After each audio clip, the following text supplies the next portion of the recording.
నమస్తే అండి, నేను మీ అశ్విని. ముక్కోటి ఏకాదశి పూజా విధానం ఇప్పుడు చూద్దాం. ఏకాదశులు మనకి 24 ఉన్న అందులో ఏకాదశి ఉపవాసం సంవత్సరం అంతా చేసినా చేయకపోయినా ఈ ముక్కోటి ఏకాదశి ఉపవాసము పూజ చేయటం వల్ల 3 కోట్ల ఏకాదశులు చేసిన ఫలితం అయితే కలుగుతుందండి. తప్పక ఏకాదశి పూజ అవనియండి, ఉపవాస దీక్ష అవనియండి చేయాలండి. శుక్లపక్ష ఏకాదశిని వైకుంఠ ఏకాదశి, ముక్కోటి ఏకాదశి, పుత్రద ఏకాదశి అని పిలుస్తారు. ఈ రోజున ఉత్తర ద్వారంలో శ్రీమన్నారాయణని దర్శించుకోవాలని భక్తులు ఎంతో ఆరాటపడతారు. ఆషాఢ శుద్ధ ఏకాదశి నాడు యోగనిద్రకు ఉపక్రమించిన నారాయణుడు కార్తీక శుద్ధ ఏకాదశి రోజు మేల్కొంటాడు. ఇలా మేల్కొన్న స్వామిని దర్శించుకోవడానికి పుష్యమాస శుక్ల ఏకాదశి నాడు ముక్కోటి దేవతలు వైకుంఠానికి చేరుకుంటారు. అందుకే దీన్ని ముక్కోటి ఏకాదశి అంటారు. మరి ఈ ముక్కోటి ఏకాదశి పూజా విధానంలో ముందుగా ప్రత్యేకంగా పిండి దీపాలు అనేవి చాలా ముఖ్యం కదండి. మరి ఈ పిండి దీపాలు అనేవి ఎలా చేసుకోవాలో ఇప్పుడు చూద్దాము.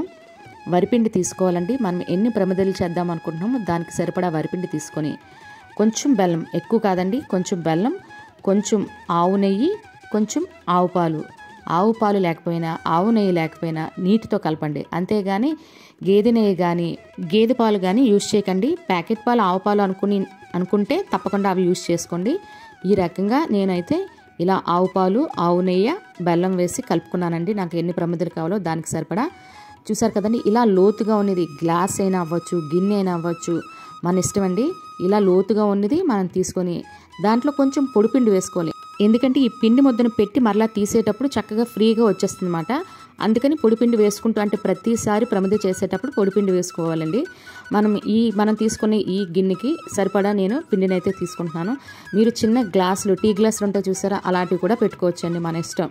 అంటే మనకి ఏ సైజు కావాలంటే ఆ సైజు. నేనంటే చూసారు కదా, ఇలా తీసుకొని ఇలా మనం చపాతీ ఒత్తేది ఉంటుంది కదండి, దాంతో మీరు చూస్తున్నారా వీడియోలో, నొక్కుతూ ఉంటే బయటికి వచ్చేస్తూ ఉంటుంది, మనకి చక్కగా ఫ్రీగా వచ్చేస్తూ ఉంటుంది. ఇలా అనగానే అలా మనకి చాలా తక్కువ టైంలో ఒక 10 నిమిషాలు పిండి కలిపి మనం మొత్తం ఎన్ని కావాలంటే అన్ని ప్రమిదలు చేసేసుకోవచ్చండి. చూసారు కదా, చాలా సింపుల్గా నాకైతే వచ్చేసాయి. అన్నీ అంతేనండి. మళ్ళీ ఇంకొకటి కావాలంటే చూద్దాము. అంటే ఒకవేళ మీకు రావట్లేదు ఇలా నేను నొక్కినా అని ఏమైనా అనుకుంటే, అంటే పిండి కొంచెం తడి ఎక్కువైతే మాత్రం అలాంటి అవకాశం ఉంటుంది. కానీ ఇలా కలిపితే పర్వాలేదండి. మీకు రావట్లేదు అనుకుంటే కొంచెం గిన్నెని కిందకి వేసుకుంటే వచ్చేస్తుంది అన్నమాట. చూసారా, ఈ రకంగా మనకు లోతు కూడా లోపలికి చూసి ఎక్కువగా ఉండడం వల్ల మనకి నెయ్యి అయితే నెయ్యి, లేదా కొబ్బరి నూనె అయినా ఏది వేసుకొని ఒత్తులు వెలిగించుకున్నా చక్కగా ఎక్కువ నూనె పడుతుందండి. దీపారాధన కూడా చాలా బాగుంటాయి. అన్నీ ఒకే సైజులో ఉంటాయి. చాలా సింపుల్గా పిండి ప్రమిదలు అయితే రెడీ అయిపోయాయి కదండి. మరి ఇప్పుడు వీటిని పసుపు, గంధం, కుంకుమలతో అలంకరించుకుందామండి. నేను గంధం తీసుకున్నాను, అందులో కొంచెం పసుపు కలుపుకున్నాను. మరి కుంకుమతో బొట్లు పెట్టుకోవడానికి ఈ రకంగా అయితే ఏర్పాటు చేసుకున్నాను. మనం నామాలు ఉంటాయి కదండి, నామాలని చక్కగా గంధంతో అలంకరించుకోవడమే, తర్వాత కుంకుమ పెట్టుకోవడమే. మరి ఏ రకంగా అలంకరించుకోవాలనేది మన ఇష్టం అండి. మన ఇష్టాన్ని బట్టి మనం అలంకరించుకోవచ్చు. స్వామివారికి పిండి ప్రమిదలు అంటే చాలా ఇష్టం అండి. అంటే అన్ని ఏకాదశులు చేయకపోయినా ఈ ముక్కోటి ఏకాదశి రోజు పిండి ప్రమిదలతో పూజ చేయడం వల్ల చాలా మంచి ఫలితం అయితే కలుగుతుంది. తప్పకుండా ఆచరించండి. దానికి తోడు మన చేతితో మనమే స్వయంగా ప్రమిదలు అనేవి తయారు చేస్తాం కదండి. ఈ ప్రమిదలపై మనం గోవిందనామాలు పెట్టడం వల్ల, అంటే మనం ప్రతి దీపంలో కూడా మనం వెంకటేశ్వరుడు కొలువై ఉంటాడండి. మనం ఫోటోతోనో విగ్రహంతోనో కాకుండా ఈ ప్రతి ప్రమిదలో కూడా అంటే ఈ ప్రతి దీపంలో కూడా మనం స్వామివారిని కొలువై చూసుకుంటాం అన్నమాట. అందుకే అంటే మనం ఎన్ని అలంకరణలు చేసుకున్నా స్వామివారికి ఈ నామాలు అనేవి పెట్టి చేయడం వల్ల ఆ ప్రమిద అనేది గోవిందుడి కింద మనం పరిగణిస్తాము. కాబట్టి గంధం, పసుపు, కుంకుమలతో ప్రమిదలను అయితే నేను ఈ రకంగా అలంకరించుకున్నాను. దీపారాధనకు వాడిన తర్వాత మనం ఈ ప్రమిదల్లో ఏదో ఒక ప్రమిదను మాత్రం కొంచెం తీసుకొని మనం నైవేద్యంగా తీసుకోవాలండి. ఎందుకంటే ఈ దీపంలో స్వామివారు కొలువై ఉన్నారు కాబట్టి దీన్ని మన కుటుంబ సభ్యులు అవనియండి, బయట ఎవరికైనా పర్వాలేదు, నైవేద్యంగా తీసుకోవాలి. మనం తీసుకోగా మిగిలిన ప్రమిదలు ఏవైనా ఉంటే వాటిని చక్కగా తర్వాత రోజు ఆవుకు పెట్టినట్లయితే చాలా మంచిది అండి. మనకి బెల్లం కలిపి ఉండడం వల్ల ఆవు కూడా తింటుంది, ప్లస్ ఆవుకు పెట్టడం చాలా మంచి ఫలితాలను అయితే ఇస్తుంది. మరి పూజకైతే పీఠాన్ని ఏర్పాటు చేసుకుని దాని మీద స్వామివారు, అమ్మవారితో కొలువై ఉన్న ఫోటోని అయితే పెట్టుకున్నానండి. మనము ఇలా అంటే సింగిల్గా స్వామివారి ఫోటో ఉన్న వాళ్ళు తప్పకుండా అమ్మవారి ప్రతిమనైనా ఫోటోనైనా పెట్టుకోవాల్సి ఉంటుంది. అదేవిధంగా ఈరోజు తప్పకుండా మనకి ఈ తులసి మాల కుదిరితే తులసి మాలను పెట్టినట్లయితే, లేదా మనం గుడికి కూడా తులసి మాలను సమర్పించినట్లయితే చాలా మంచిదండి. ఈరోజు ఒక్క తులసి కొమ్మ కూడా పెట్టి పూజ చేసినా మనం 3 కోట్ల ఏకాదశులు చేసిన ఫలితం అయితే వస్తుందండి. ఒక తులసి ఆకుతో మనం చేయడం వల్ల అంతే ఇది. కానీ మనకి 2025వ సంవత్సరంలో ముక్కోటి ఏకాదశి అనేది జనవరి 10 శుక్రవారం వచ్చింది. శుక్రవారం పూట తులసిని తెంచకూడదండి. కాబట్టి బుధవారమైనా లక్షవారమైనా మనం తెంచుకొని ఇంట్లో పెట్టుకొని ఆ రోజు పూజించుకోవాల్సి ఉంటుంది. అది తప్పకుండా గుర్తుంచుకోండి. ఒకవేళ తెచ్చుకొని వాళ్ళు అయితే తెచ్చుకొని ఉంచుకోండి. మనం దండ అయితే దండ, లేదా అంటే 2 కొమ్మలైనా చాలండి. మనం మనస్ఫూర్తిగా పూజ చేస్తే 2 కొమ్మలు చాలు. నేనైతే అమ్మవారికి స్వామివారికి తులసి మాలను అయితే ఇలా సమర్పించుకున్నాను.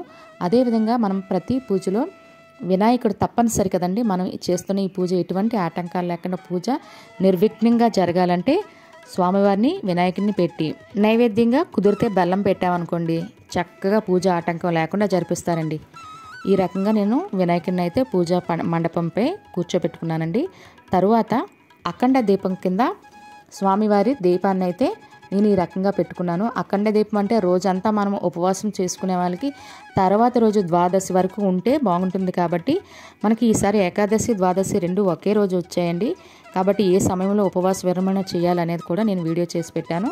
లేదా కామెంట్ బాక్స్లో కామెంట్ చేసినట్లయితే ఎప్పుడు ఏ సమయంలో ఉపవాస విరమణ చేయాలనేది కూడా చెప్తాను. తప్పకుండా ప్రయత్నించండి ఏకాదశి, ఈ ముక్కోటి ఏకాదశి ఉపవాసాన్ని అయితే ఆచరించడానికి.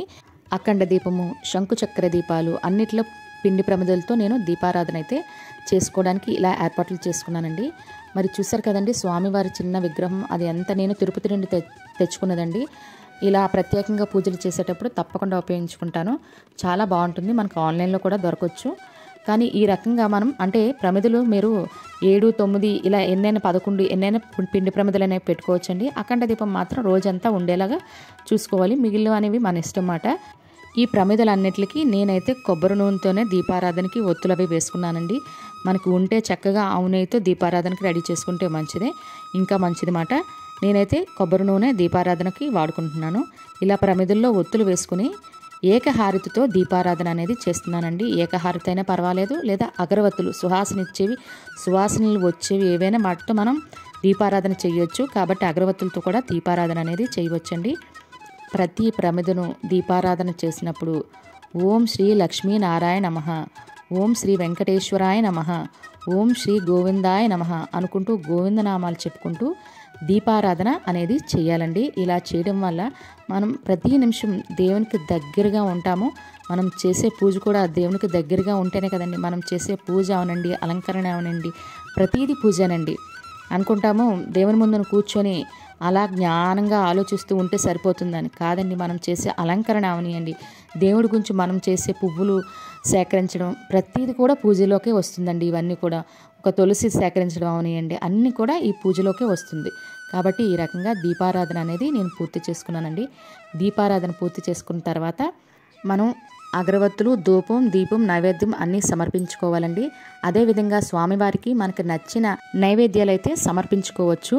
నేను అయితే పానకం సమర్పించాను. ప్రతి దాంట్లో తులసిని వేయడం వల్ల అది స్వామివారి నైవేద్యంగా మారుతుంది. అదేవిధంగా మనకి అమ్మవారు కూడా కొలువే ఉన్నారు కాబట్టి నేను మరగబెట్టిన పాలని, అది శుక్రవారం కదండి, అమ్మవారికి పాలు నైవేద్యంగా పడితే ఇంకా సంతోషిస్తారండి. అందువల్ల నేను అమ్మవారికి పాలను, స్వామివారికి పానకాన్ని నేను సమర్పించుకున్నాను. అదేవిధంగా తాంబూలం కూడా సమర్పించి ధూపం, దీపం, నైవేద్యం సమర్పయామి అని చెప్పుకుంటూ 5 సార్లు స్వామివారి వైపు, అమ్మవారి వైపు చూపిస్తూ తీసుకోమని మనం చెప్పాలండి. మనం తాంబూలాన్ని, ఈ నైవేద్యాల్ని పెట్టవలసి ఉంటుంది.